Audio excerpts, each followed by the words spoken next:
We finished Jedi Fallen Order. We've successfully beaten the game just by the skin of our teeth. And now we are going to bring on my special guest for today, Hayete. He is I don't even know how to introduce him, a fucking expert, a Jedi master, genius, a very patient man. He has done no damage runs of Jedi Fallen Order, Jedi Survivor, Assassin's Creed, tons of other games. We'll get him to talk about all of that in a minute. So, without further ado, let me bring him up on screen. Hayete, welcome. Yes. Welcome in. Hi. Jedi Fallen Order. Yes. I just finished it. I played it on the So you're done with the game. You beat it. We you got the just credits. beat it. We just got the credits. And then I went back and I killed that fucking albino spider, which I hate. I hate spiders and albino spiders and the way it would run at me. And I freaked out earlier in the game trying to defeat that. And I gave up. I was like, no, can't do it. Not going to do it. Refuse to do it.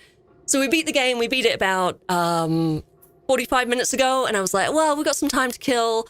Okay, we'll go do the spider, yay. And I did it first time. It took no damage, because of course I was like powered up by then.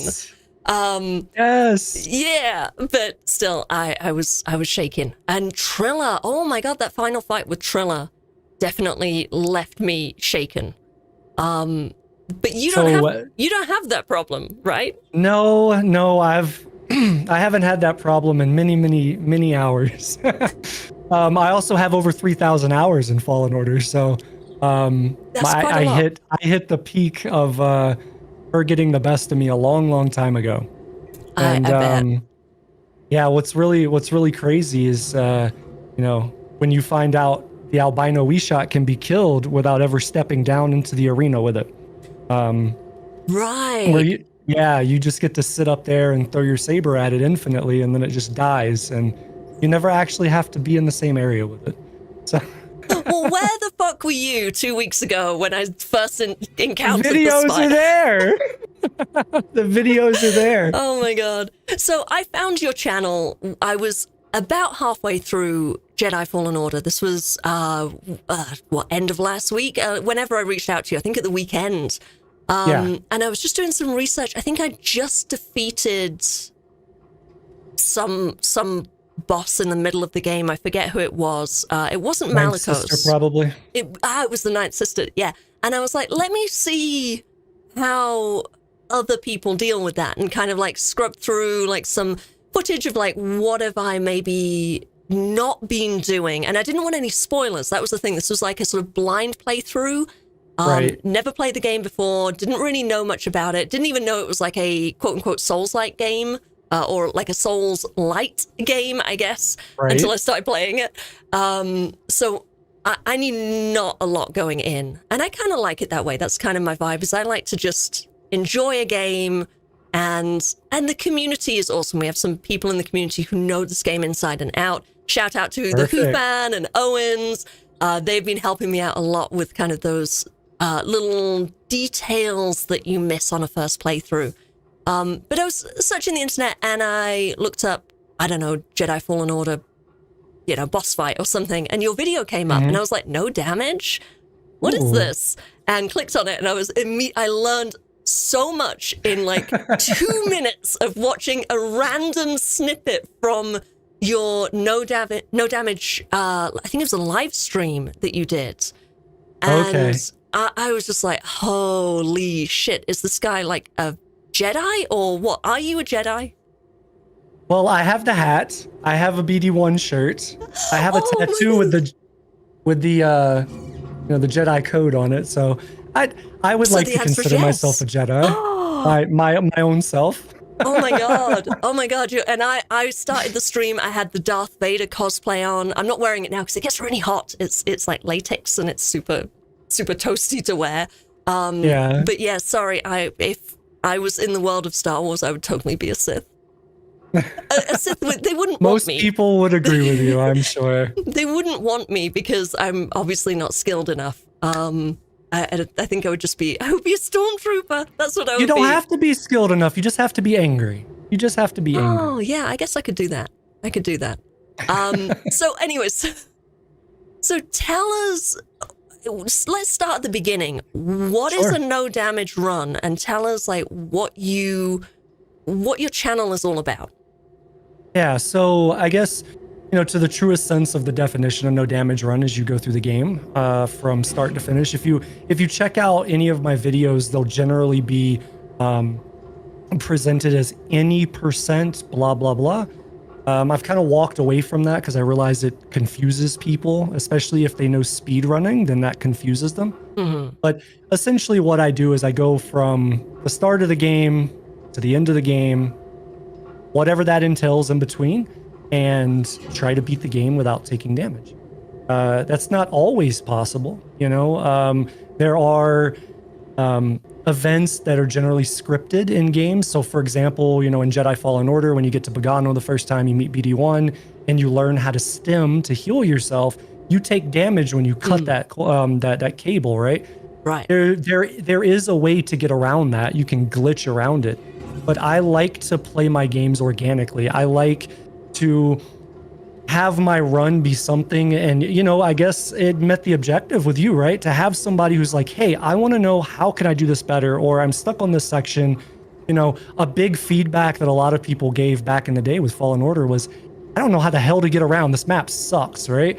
Somebody who's looking. I kind of liked the map, but I know it did confuse a lot of people.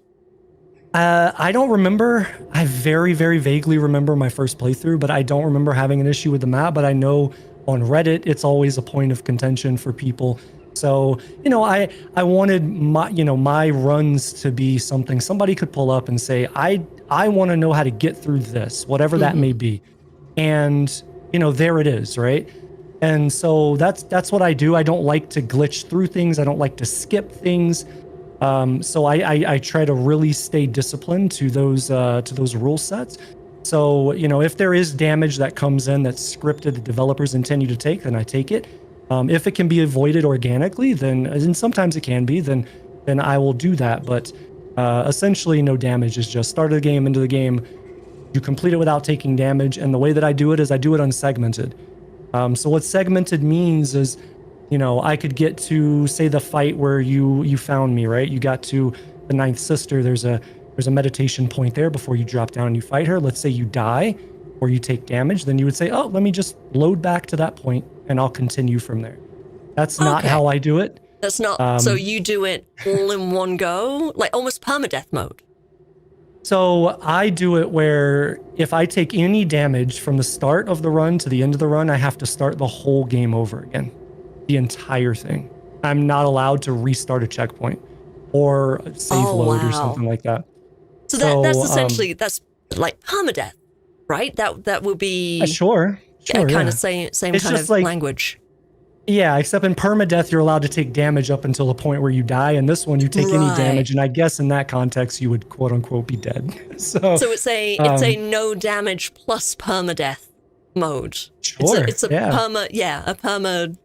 Yep. I don't even know what to say. You basically play perfect, and if you don't, you start over. That's basically what it is. Oh my god, that is insane. Why is the biggest question I'm sure most people want to know. Why? Because to a lot of people, that is like torture. Like, why would you do that to yourself?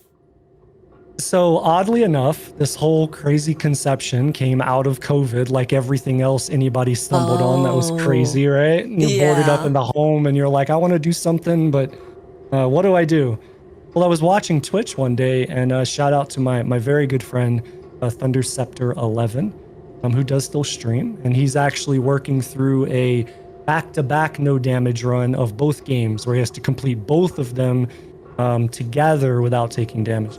But I was watching him, and he was very, very early on in conceptualizing the no damage concept for Fallen Order. And I was watching it, and I was just mesmerized. I'd never thought of that. I'd never heard of anyone doing any type of a challenge run or anything like that. So I was mesmerized. And in real life, I think I told you this, I'm an aerospace engineer. So I like to understand how all the cogs turn, take things apart, and, get them down to their core level. So I was watching this, and I was like, I think I could do that. And it just kind of grew from there. I started working on routing the game myself, and at some point me and him linked up, became really good friends, and that's kind of where it started. And then after I got the run, funny enough, the run that kind of made me take off was I did the any percent no damage, which is just completing the story. And then I had this crazy idea, and a lot of the people that were watching me on Twitch at the time seemed to be interested in it, was could you 100% the game without taking damage? So that's getting all of the chests, all of the secrets, everything. Is that including like the trophies to get like platinum, or that's just in game, just 100% of like when you look at the map and it says you discovered 8 out of 16 chests. It's like getting all 16 of them. Okay. Yeah, so the way that Jedi Fallen Order, or the way that the developers define 100% in that game, is that the file says 100%. So when you go to load the game, it'll have a percentage on it. And so you would want to get that to 100%. And the way the developers defined that was basically whenever you look at any section of the map, you'd have to complete it fully for chests, secrets, etc., explore all the areas, what have you. And so if you do that in every spot, in every planet, then you would get 100% alongside getting all, I think it's 36 skills. I think it's 32 or 36 skills in the game. So basically get everything in every zone, get all the skills, and complete the game without taking damage, right? Beat Trilla and get that last cutscene. So, I had that crazy idea, and funny enough, the anniversary of me getting that done is tomorrow. No way. I got that done. Yeah, I got that done February 2nd, 2021, on Twitch. Wow. And yeah, it took 7 months to create that run and then do that run. That was going to be my next question, is how long did it take? How many times did you say, you know what, fuck this, I'm not going to do this, and then end up going back to it? And how insane were you by the end of it? Yeah, I'm not the kind of person that's like, fuck this, I'm not doing it anymore, because I'm a very, very competitive person. So you set your mind to it and you're like, this will happen. I will. Even if it takes the rest of your life, this will happen. Rest of my life, maybe at some point I would have said, let me shelf it. But certainly if I felt like it was doable in a reasonable amount of time, I'm not going to quit it.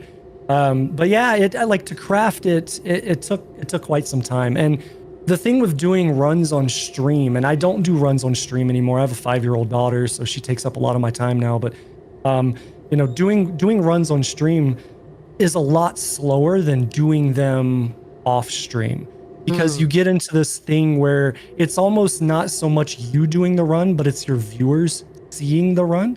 Right? That hype of, oh my God, we're almost there. Oh my God, we could get this, right? And so you enter into this state where, hey, I did 4 hours of the run. The 100% run took between 12 and 16 hours. Ooh. So I would do four hours one night. And then, if I had some time and I was like, hey, I want to go continue the run, I couldn't just do that off stream. I had to wait for that next stream day, that next stream block to then continue it. So the 7 months was mostly because of that. I could have gotten it done a lot sooner if I was just doing it on my own. But it's the journey, it's the adventure, and having chat be able to experience that with you is so much a part of it. Yeah. I was going to say, speaking of the chat, we have some people with us who, Aaron calls you, hello Aaron, says you're a mechanical genius. And, thank you, Aaron. And Kat, you were saying you like to get all the secrets. Who fan, you're a completionist. Kat says, I take my time snooping in every corner. And Kat, you are stuck in a death loop at the moment on Kingdom Come. Oh, that doesn't sound fun. Does not sound fun. So, Hayete, when you were, was the first game that you did a no damage run on? Had you played it before you decided to do no damage, or were you just like playing it through for the first time and you're like, you know what, let's just see if we can do this? Like, what inspired it to be that game that you chose to be your first ever no damage project? Right. So, I've already kind of alluded to it. It was really from watching my buddy Thundi and seeing what he was doing, and I was like, that's awesome. And I'm obviously a massive Star Wars fan. A little bit. I can tell from a few of the things in the background. Just a little bit. Yeah. So, Yeah, I mean that's really where it came from, and just it was exciting to think. I've always been I'm a combat veteran of the U.S. military. For anyone that's international, and an engineer, and so I've always had one of those like detail-oriented, attention to detail, analytic type minds. And I just saw him doing that, and I was like, I think I could do that, like really well. I think I could do that. And yeah, it just grew from there. It was kind of like a curiosity, and I started tackling it, and then I was good at it, and I just kind of kept doing it. So you'd already played Fallen Order when you were watching your friend do it, and you were like, I like this game enough. I like this challenge enough. I want to combine the two and see if I can do it. Yeah, exactly. I'd played, I think it came out in September 2019, something like that. I played it. I got it day one when it launched. I played it. I beat the game, and then I shelved it. Because that's what, up until that time, that's what I always had done. Play a game, get the experience, and I shelf it. Did you platinum it, or were you not in a sort of trying to be a completionist? I can't remember. I don't know if I 100%ed it or not. Have you got platinum on it now? Oh yeah. So you must have. You must have with 3,000 hours. What's funny is I had to go out of my way to get that though, because there's some of those achievements are like kick a Philac or whatever, and it's like I never did that in the run, so I never had it. Which one is the Philac? Because I saw that trophy. We looked at it earlier. We brought it up on the stream just to see how far away from getting platinum I was. I'm 52% of the way there. Yeah. So and I saw that and I was like, what the fuck is the Philac? Philacs are those like goat-looking things that charge at you. That's probably the best way to describe them. Yeah, they're all over Zepho, specifically I'm familiar by with the their horns. Go around.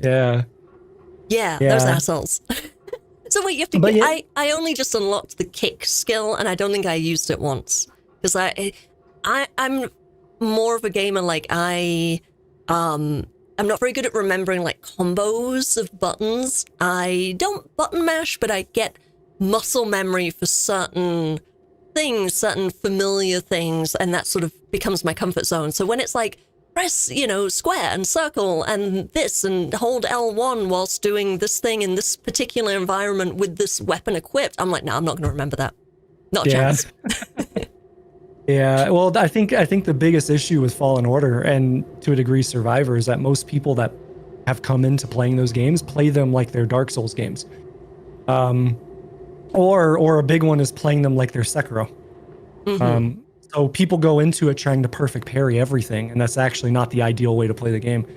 90% of everything that you get attacked with, the best way to deal with it is to dodge roll.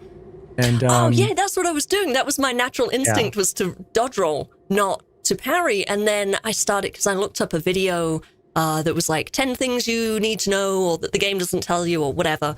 Like beginner tips, and one of them was, this game is like Sekiro, and you have to parry, and it's less forgiving than that, and it's like the parrying it's all about the parry, and I was like, oh, I don't do that. I do the dodge roll. I do roll. I'm very defensive. I come from like, my speed of gaming is stealth. Stealth. That is what I do. Then. Yeah, I love that. Yeah, so I play like The Last of Us. I like survival horror games, so anything where I can hoard resources and save them for later, air quotes, which I will then never use because, there might be a bigger boss around the corner. And I play just stealth. Give me a knife and cover, and I'm fine. Like I can get through the entire game. Days Gone is like one of my big loves. That I play. It takes me 100 hours to do a playthrough of that because everything is stealth, hiding in bushes. What else? Oh, and I just started a playthrough of Dishonored, an older game, but that's like stealth based, and I'm loving the fucking shit out of that. I play that tomorrow. I like now Fridays is like my favorite day of the week because I get to play Dishonored. But oh God, where was I going with this? But yeah, stealth. So parrying. I don't know, but I have been requested by so many people to do both of those games no damage. It's not even funny. Do which ones? Dishonored and both of them. Days Gone? And Days Gone, yes. Oh. I've had several people ask me to do those. Have you played Days Gone? I have, yeah, I have. I didn't finish it. It was like one of the last things that I was streaming.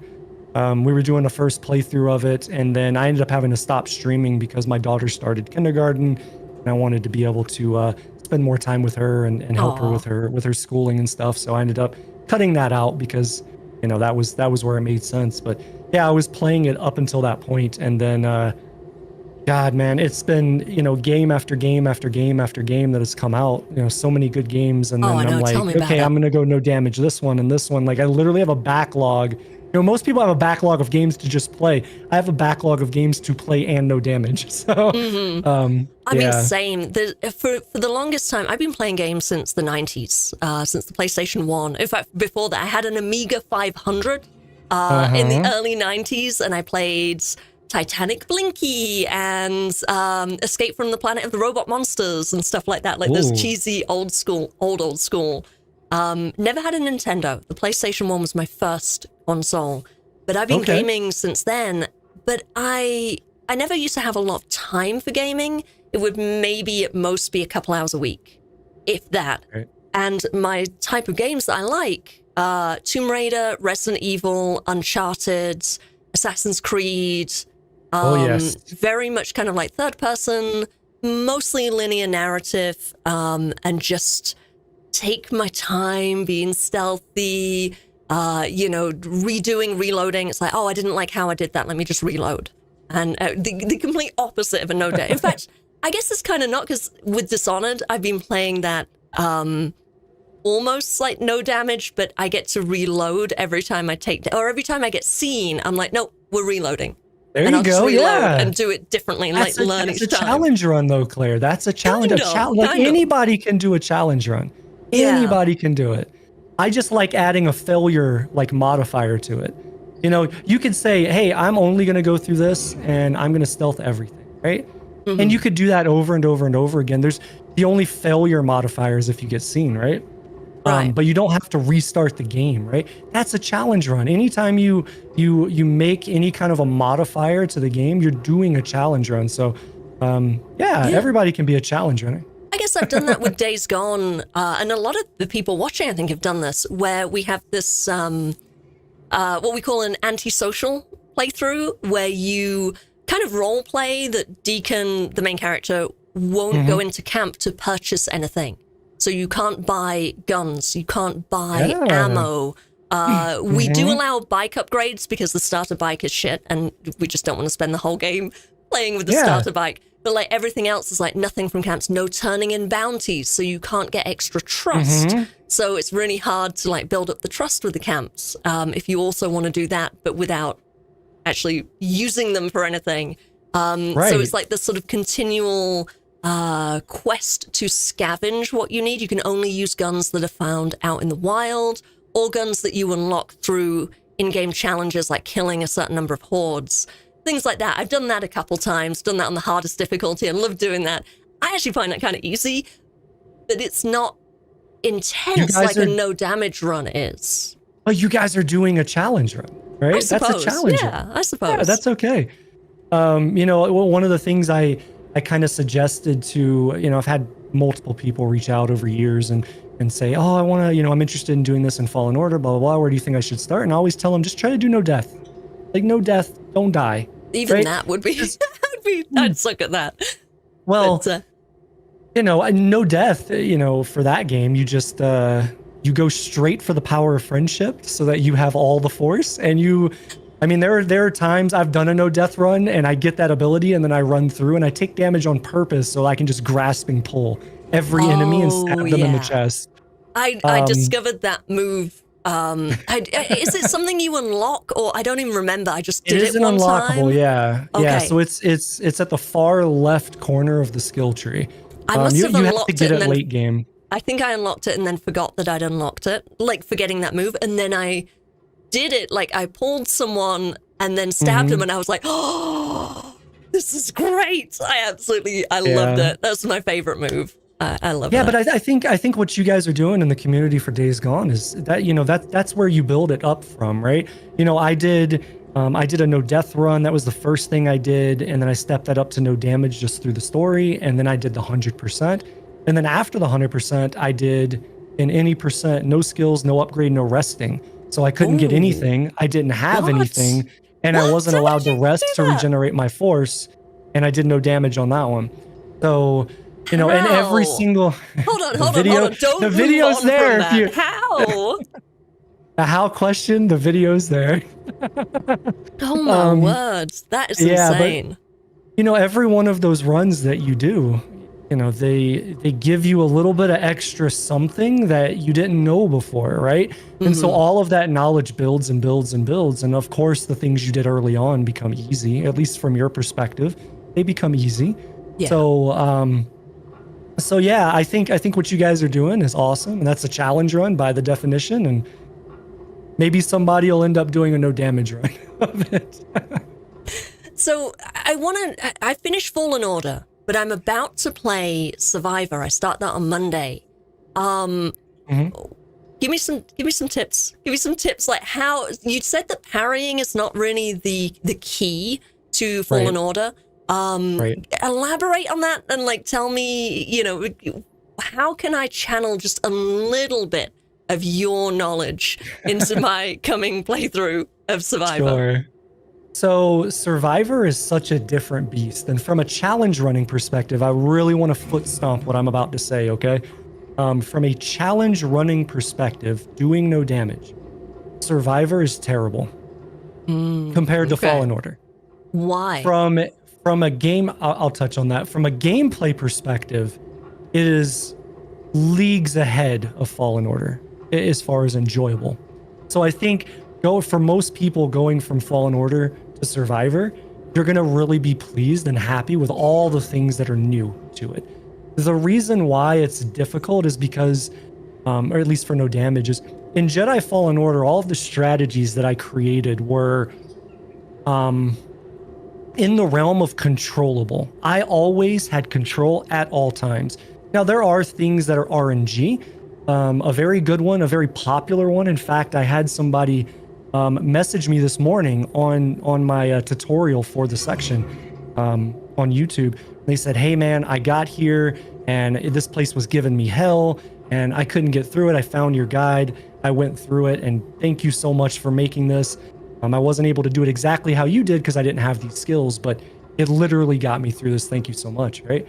And that was the arena. When you get captured, you go to the arena and there's all these enemies, right?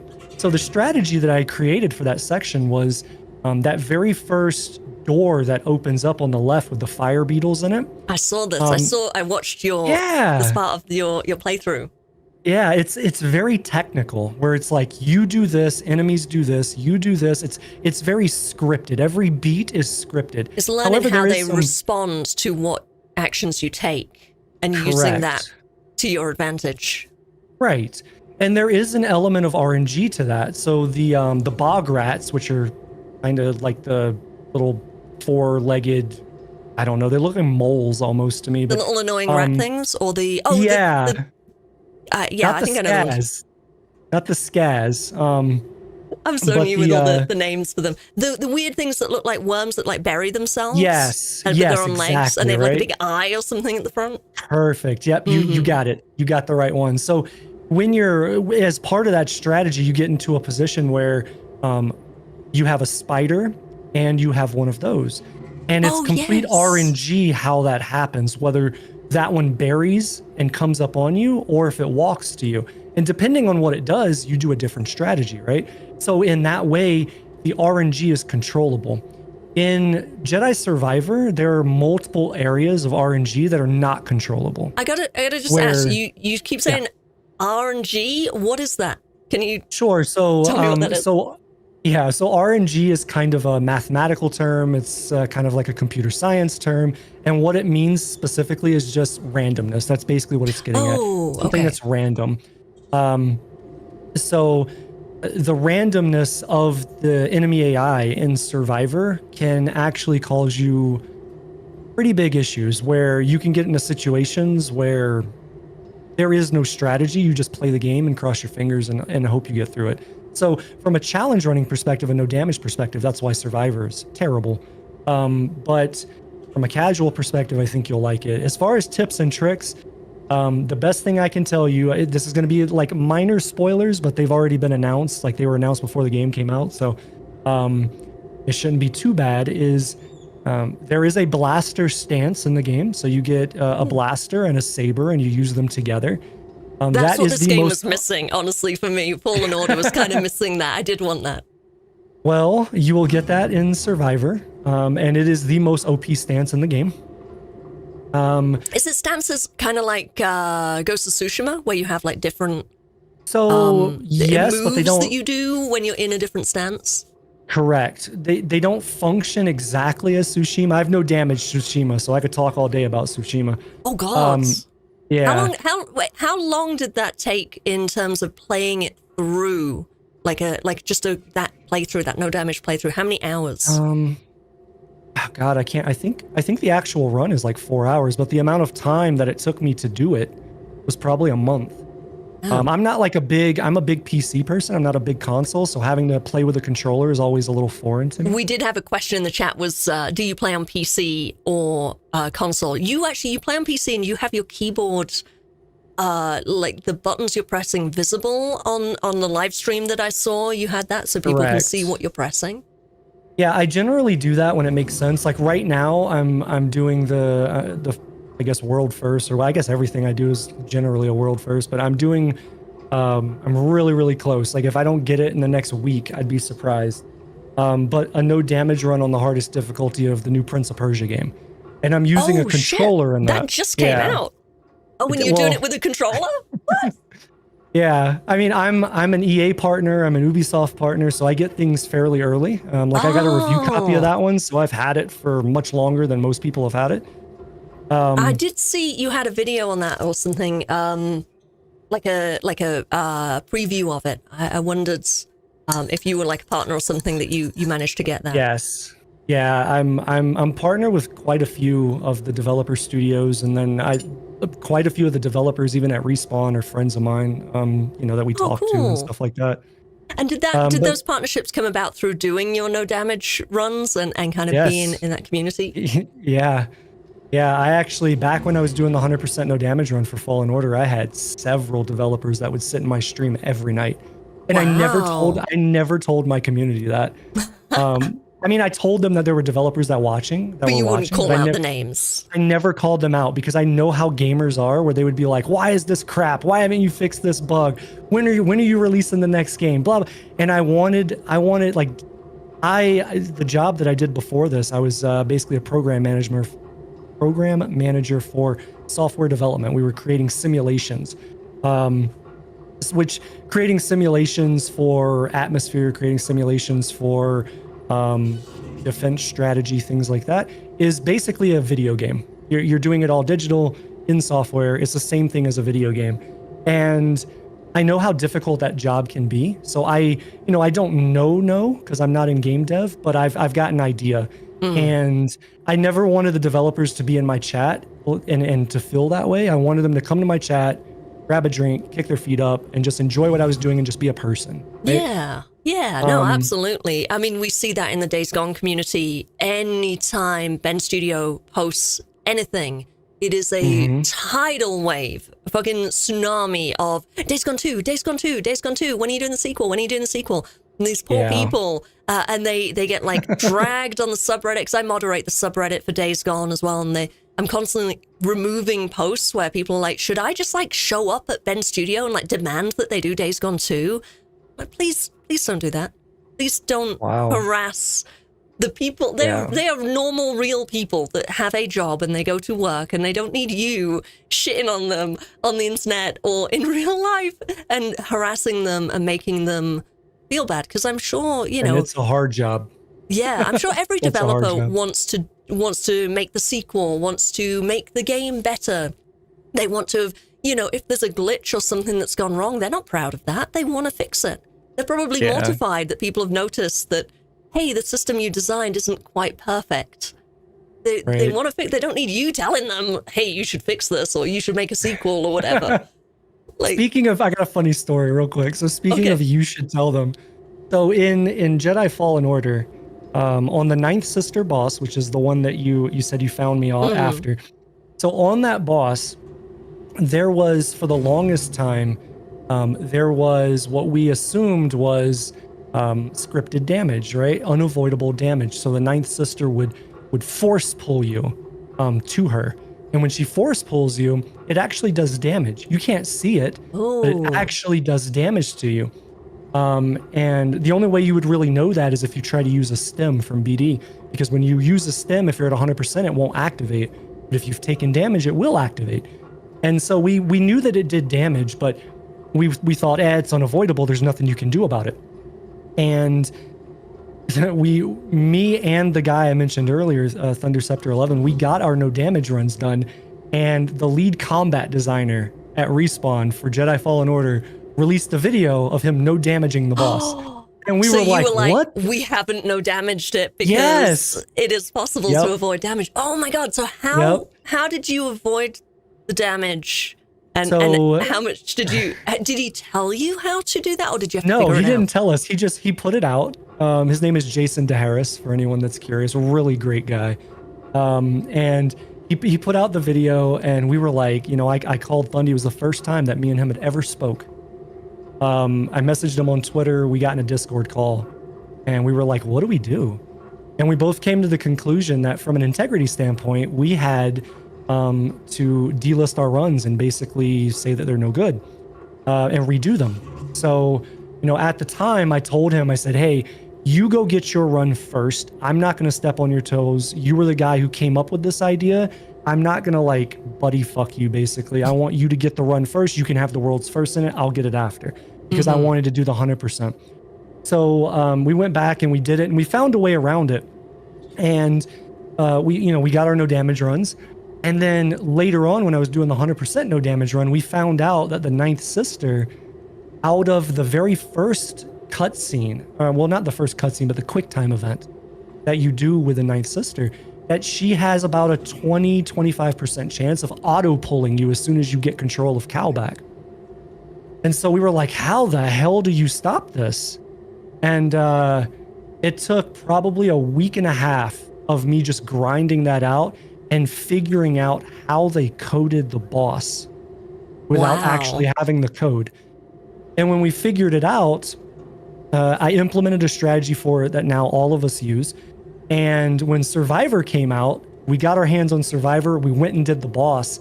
And previously, well, let me back up. Before Survivor came out, we had talked to Jason, we had talked to the other developers, and we were like, guys, can we please not have a force pull that does damage to you if you can't avoid it or whatever, right? And they were always very comical about it.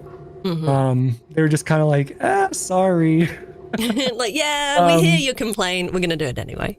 Exactly. Thanks for caring. Exactly. So when we went into, we had two big asks, me and Thundy, coming out of Fallen Order going into Survivor. We said, please don't have scripted damage like that where you get pulled and you can't do anything about it. And number two, please allow cutscenes to be skipped. Oh God, yeah. So when they went over to Survivor, they released Survivor. They did implement cutscenes, and I don't have official proof, but they left the ninth sister force pull damage in there, and I feel it was just to spite us, like just to poke at us and laugh at us. I feel like they left that in. Just to give you an extra challenge. They don't want it to be too easy for you, yeah, right? Well, there is, I've had this conversation behind the scenes with Thundy where I've told him, I said, unless they publicly come out and state, no, that is not true. I absolutely believe that some of the mechanic changes they made to combat in Survivor is because of me and because of him. Because the force slow ability, pretty much every major strategy that I developed in Fallen Order heavily leaned on force slow. And you don't have that in Survivor. Not in the same way. Oh no. So in Fallen Order, you could, so did I. In Fallen Order, you could use it, it was on the resource meter and you could use it. In Survivor, you don't have it as an ability you can just use. It's now like a special attack or something like that where you have to charge it up by doing damage to enemies and stuff like that, and then you can pop it and it will slow everyone around you for a set amount of time, and then it goes away, and then you have to build it back up, right? So it's a more powerful move, but you can only use it every so often. Exactly, yeah. In fact, in the no damage run for the game, for Survivor, I use it definitely once at the very end of the game as part of a strategy, and then everywhere else, it's just like a backup strategy in case shit happens, right? Oh, something went wrong, slow time, recompose, get a better position or whatever, and then go back in. But it's only part of one strategy. And yeah, so until they come out and say, yeah, no, we changed that because of X, Y, and Z, not because of you guys, I will forever believe that the combat team changed it because we abused the hell out of it. And you know that they saw you playing the no damage run correct. Because you had the guy do the Ninth Sister. Like the Ninth Sister schooling you, like, oh, by the way, your no damage run isn't actually no damage because check this. Well, he didn't say that. He just released it, and then we kind of were like, oh, shit. Coincidentally happened to just drop that video. Exactly. So I have a question for you. Sure. One thing that I noticed in Jedi Fallen Order that we had a little bit of a debate on one of my live streams about if it counts as cheesing or kind of like if it's fair in the game. And this is not coming from a no damage point of view. This is coming more from just enjoying the game, getting through it, surviving the game and just getting to the end. I noticed that a lot of the enemies will not leave the room that they are in. So if you walk into a room and there's like, say, 3 stormtroopers, you can just like back out of the room and they'll come to the door and then not attack you. And you can like get a couple hits in, or you can pull them into your room and they'll turn around and walk out. The robots, I would do that all the time with those big droids that would like try to strangle you. Yeah. Strangle droids, I called them. And because I fucking I hated it when they did that.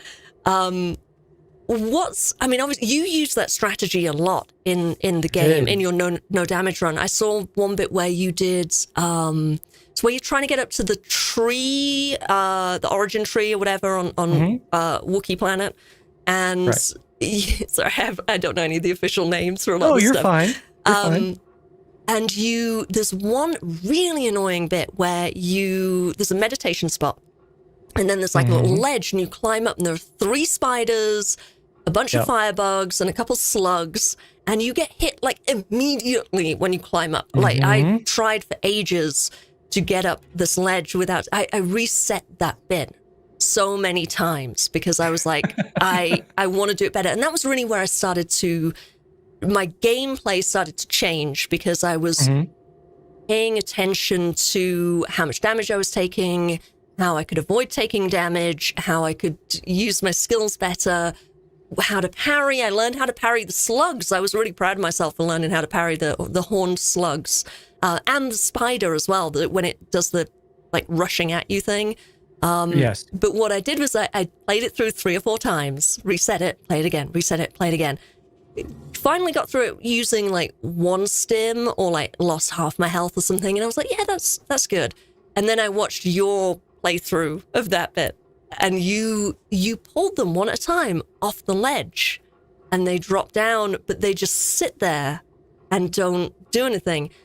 Right. I guess I have a 2-part question. One is, what do you call that in like gaming programming terms? What is that called when an enemy has like an area where they are active, and then if you pull them out of that area, they just don't do anything? And then second part of my question is, do you consider that cheesing? So I guess the first question, right? That's probably the easier one to answer, or the one that won't get as much hate. So I don't know what developers. I'm not a game developer, right? I've done software development, like I alluded to earlier. But what I call it is AI, basically like AI drop. So meaning the AI drops out and doesn't know what to do. So the way that I think it works is that they bound these enemies into an area, and those enemies start at a default location. And they're coded to, as you come into the area, they load in. So the enemies load in, they start at default area, whatever, and then they're coded to do certain things, right? And so when you pull them out of that boundary that they're coded in, well, then the code goes, I don't know what to do. And so it's just the program just return to where you were. And if well, they I don't know that then...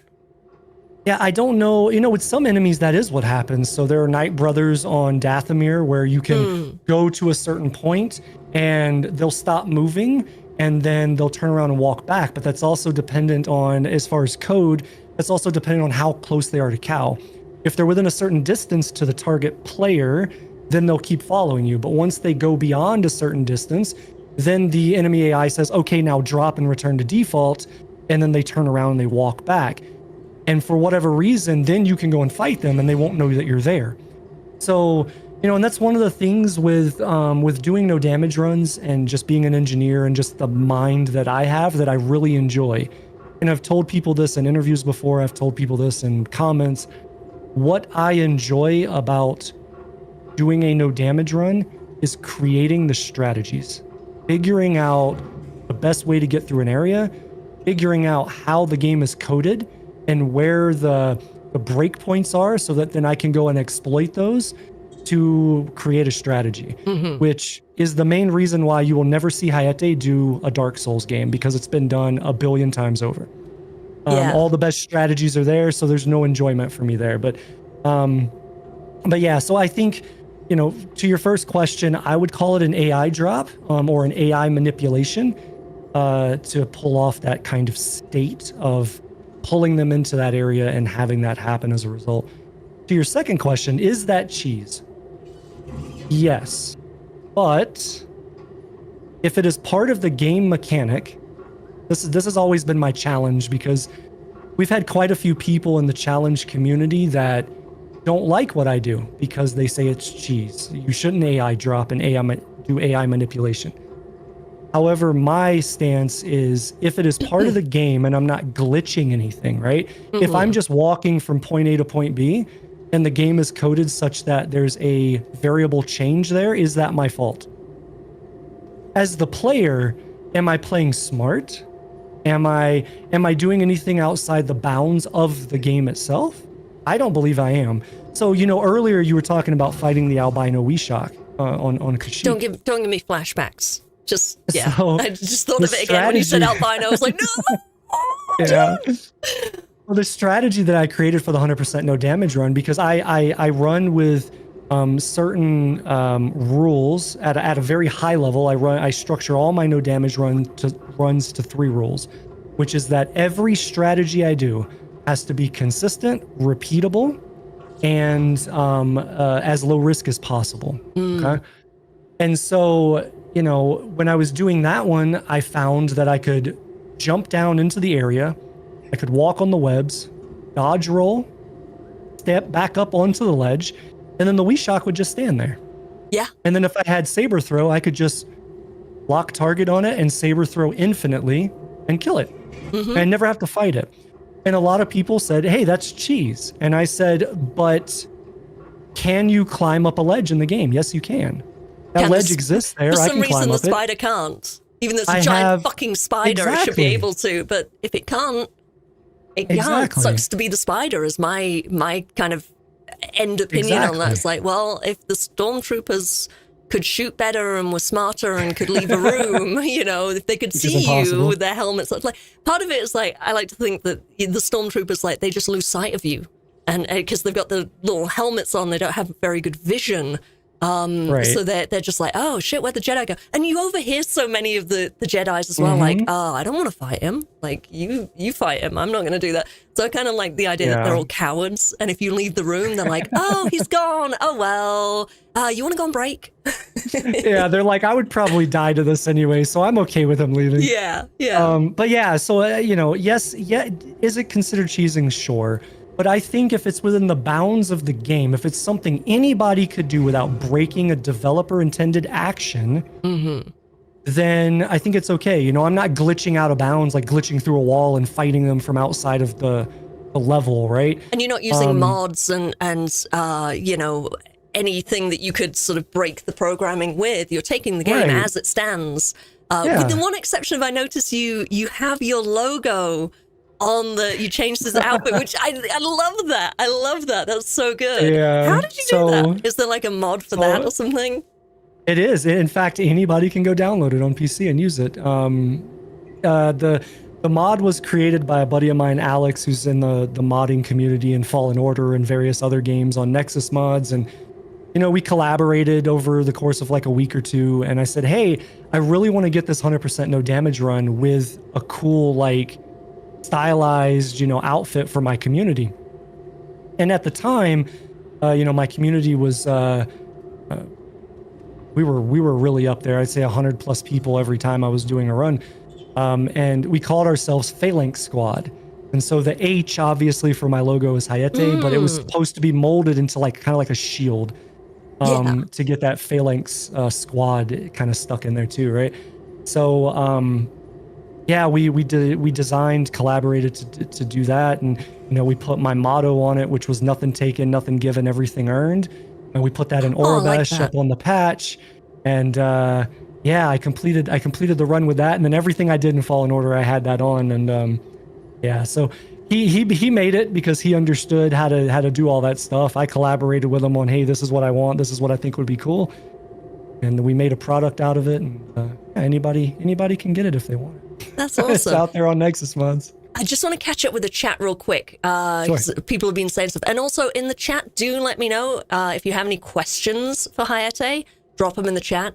So let me see. We had... sorry, I'm going to scroll back up. Nylon Girl, who is currently studying to be a game developer. She says it's called Active Range when we're talking about the AI and the AI drop. And Zylock, hello Zylock, says it might be called leashing, like when they're sort of leashed to an area. Nylon Girl's going for a Bachelor's of Science in Video Game Development with a focus in programming. Smart girl. Very Smart cool. cookie, yeah. Owen said, that's what I said. If the game lets you do it, it's not cheating. So yeah, I mean, if it may be called cheesing, but it's not cheating.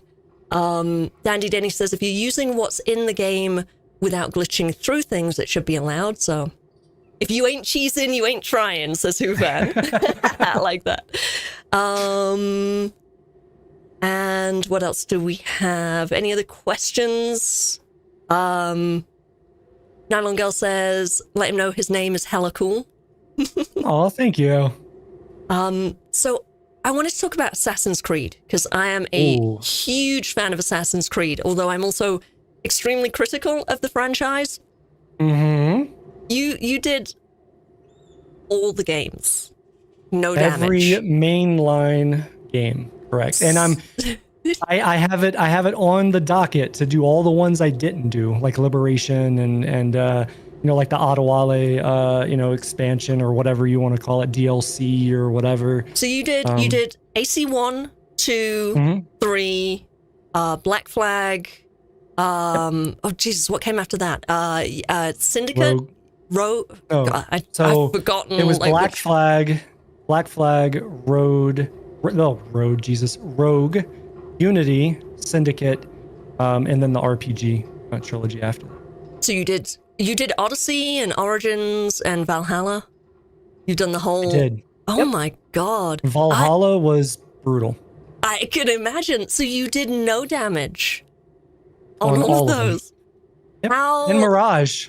and Mirage. Yeah, shit. I fucking love that game. So I want to know how long that took you in terms of like, if I wanted to go watch those, how long are those videos? How long was the attempt, like in real time? Like how many months did you spend on that? And also, which is your favorite? Yeah, so, I would say up until the RPG trilogy, most of the runs, the run time is probably 4 to 6 hours. Black Flag was longer. The RPG trilogy, I did Origins and Odyssey on New Game Plus. Obviously couldn't do that on Valhalla. Valhalla ended up being a 17 and a half hour run. So it was a lot. That's shorter than I expected it to be, though. I would have imagined... I didn't play Valhalla. I actually got really annoyed with the new games. Origins was okay, but Odyssey Odyssey pissed me off, and I haven't played. I didn't finish that. I finished every other Assassin's Creed game that I played, but Odyssey, I was like, this isn't Assassin's Creed. But I loved Mirage. I'm back in now with Mirage. But again, being a stealth gamer, like Assassin's Creed is my speed, and then they turn it into a non-stealth focused fighting combat RPG, and I'm like, what is this? Right. Yeah, I mean that's how long the actual, like, if you go watch the videos, that's how long about you can expect on those various games. The amount of time, I'm going to put something in your chat. So this is a Reddit post I made at the conclusion of completing Valhalla. And inside of it, so what I do, feel free to follow me on Reddit if you want, or follow me on X or Twitter or whatever the hell people are calling it now. Because We're all after still I calling it complete Twitter, I think. yeah. Because after I complete a run, what I do is I always write a very detailed post about what I think is good about the game, what's bad about the game, tips and tricks on the game, various things. And so inside of that Reddit post, I had been doing that for almost every single Assassin's Creed game. So if you're curious about a game, and inside of that, generally I say, hey, it took this long for me to get the run. So I remember when I did the Black Flag run, it took 200 plus hours of attempts. Wow. And I remember when I completed that run, it blew up on the internet. Like, various game news organizations were writing articles about it. And I saw some of them. I've Googled your name and seen some of those articles. It blew up. And so I always linked, like, or I tried to link, like, hey, it took this many hours, etc. By the way, the link, YouTube has that thing where it won't let you post links. Just type hi in the chat and I'll mod you, and then you'll be able to post that link. YouTube just automatically removes links unless you're a mod. There it is. Okay. So let me just add as moderator. Okay, you are now. There we go. All right, you are now a moderator for the channel. So yeah. So you should be able to now type that link in there. That should let you drop it in. Let's try it out. All right, there we go. Hey. Yeah, thank you. So, to your question of, like, how many hours did it take? I don't remember. I remember Valhalla. I remember that one clear as day. It took from the time it came out until the time I got it. And I wasn't full-time on Valhalla, but, I was always working on it in the background while I was doing other things. And it took a year and a half or whatever, because that game is so long. Do you play other games for fun while you're working on a no damage? Or do you just focus on... You do? How do you get the... I do. Surely muscle memory is like a huge part of doing no damage. You're just that good. You're just a Jedi, so... I mean, at the time, when I was doing the Assassin's Creed games, I was, let's say I was doing Assassin's Creed 2, right? Like, I'm running Assassin's Creed 2, I'm doing attempts. When I needed a break from it, I would go, half-ass work on Brotherhood, right? So that was like my relaxation. Like, okay, I'm getting familiar with it. I'm pseudo making strategies. I'm not here yet. I don't have to worry about it. But I'm just kind of here. I'm relaxing. I'm just getting repetition on the game, right? Since the Assassin's Creed thing's been done, I don't do that anymore. I work on a game, and like right now it's Prince of Persia: The Lost Crown. And a lot of my relaxation is in the background. I do Overwatch. I'm a Masters GM level player in Overwatch on DPS, and I do a lot of coaching in Overwatch. So I help people there, and I do other gaming stuff in the background that's not no damage. So that's kind of, I guess, my away from no damage type of activities. But that's your I do chill other out things. time. Yeah, I do other things. What is your favorite game of all time? God, that's a loaded question.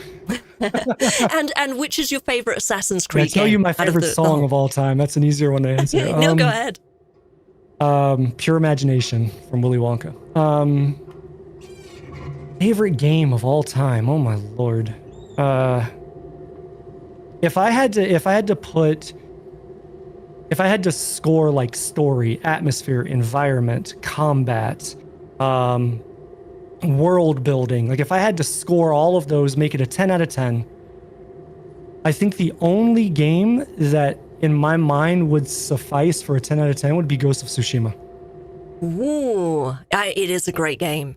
But is it your favorite? There's a difference, because I would say Ghost of Tsushima is a very high-ranking game as well. I would agree with that. It's fucking awesome. Yeah. Nowhere near my favorite. It maybe would make my top 10. Maybe. Yeah, like the way that I enjoy games is I enjoy kind of all of those aspects, right? And so like for me to play a game and just really sit, not no damage it, not challenge run it, but just like sit there and play it, it has to have all of those elements. And I like, at least for right now, as this is such a hard question, at least for right now, I think that would be my answer. Yeah. With a lot more thought, maybe it would change, but I think that would be my answer. Like my favorite game, if I just had to go play a game, I know I'm going to enjoy it. I know I'm going to have fun with the combat. I know I'm going to enjoy the world. It would be Ghost of Tsushima. I think maybe, I don't know. In the chat. Star Wars The Old Republic MMO was a big part of my life. So had that one not kind of fell through the cracks on development, I think that would still be my answer. But yeah. Yeah. Kat in the chat says, close your eyes and remember what made you smile. That's how she's asking you to answer the question.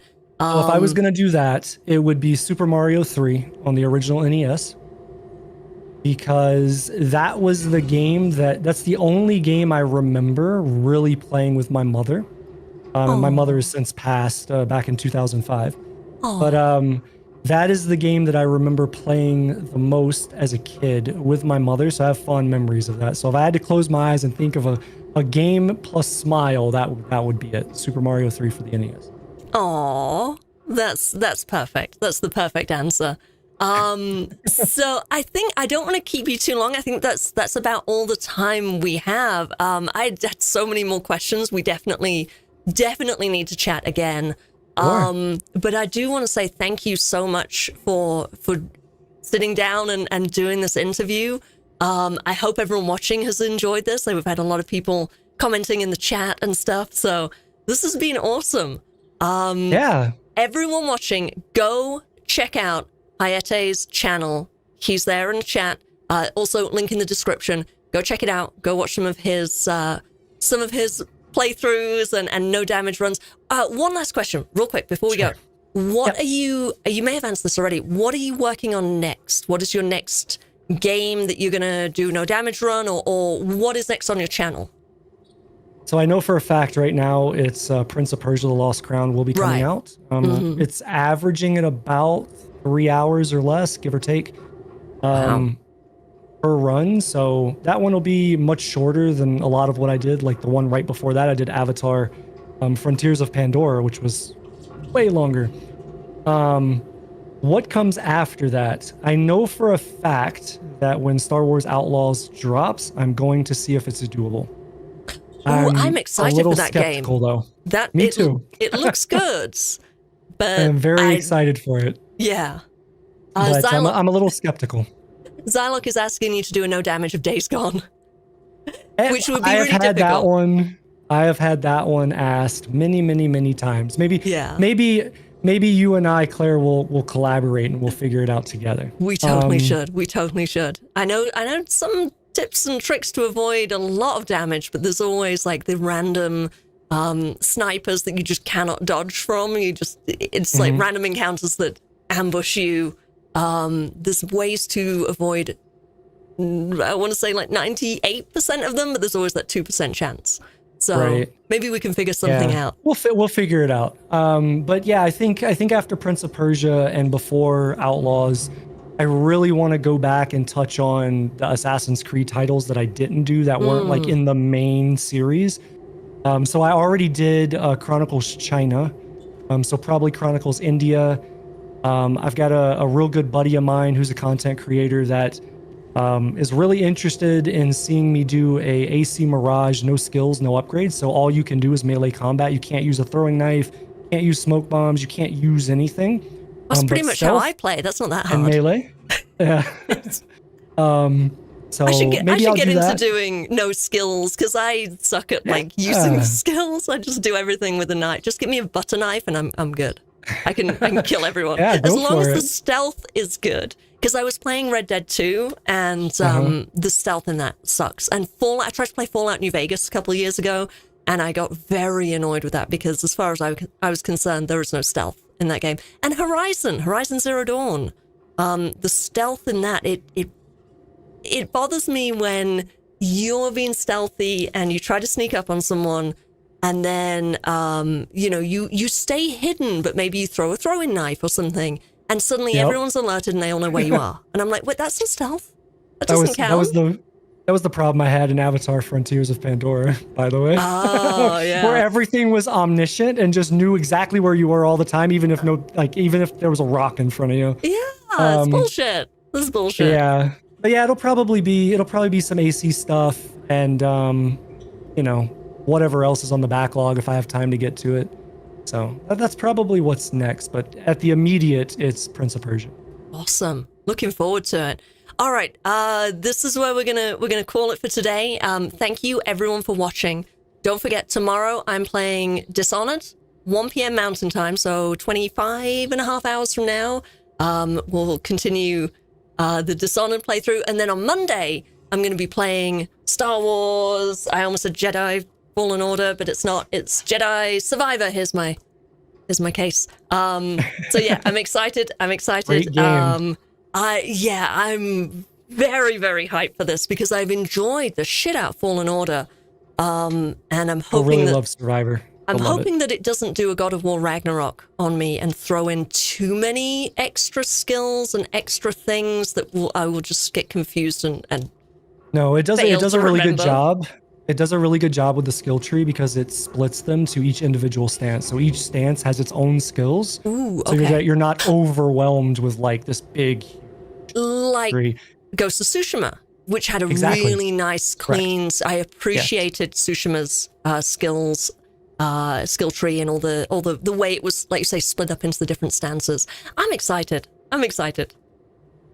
All right, guys, let's close for today. I'm going to hit the end screen. Thank you, Hayete, for being here. Stick around on Discord for a second, sure. and we'll chat. Thank you. But for everyone in the stream, I will see you all tomorrow. As always, stay safe out there.